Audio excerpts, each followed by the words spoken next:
Olympic Committee has responded to the crisis in Tibet. Today, the message was pretty much let the games go on. The West is concerned about China's handling of the protests, but it's not ready to call for a boycott. And for now, China seems to have restored some order, but it may not be restored for long. The CBC's Michelle Cormier reports. People were busy cleaning up as relative calm returned to Lhasa, Tibet's capital, after days of demonstrations and rioting.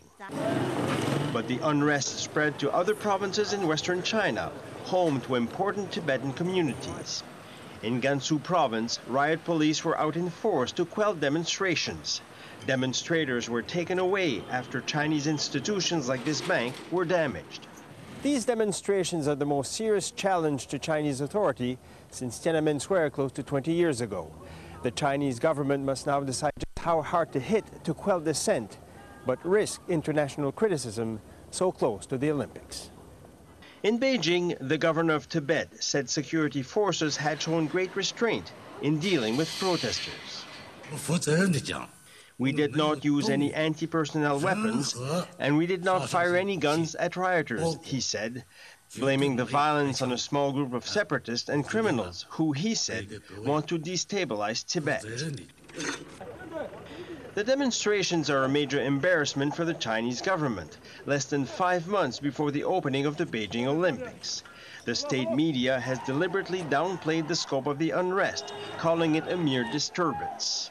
Chinese authorities have also prevented people from having access to outside information. The central government reacted for the first time to the unrest today. A foreign ministry spokesperson held the Dalai Lama personally responsible for the troubles, calling him a dark force. We have enough evidence to show the Dalai group planned and organized these violent incidents, he said. Some people are now calling for a boycott of the Olympic Games in Beijing because of the unrest. Although so far, no government has called for a boycott. Even the Dalai Lama says he wants the Games to go ahead, in the hope that they will bring China to respect more human rights. In order to be good host, and certain things must improve. Michel Cormier, CBC News, Beijing.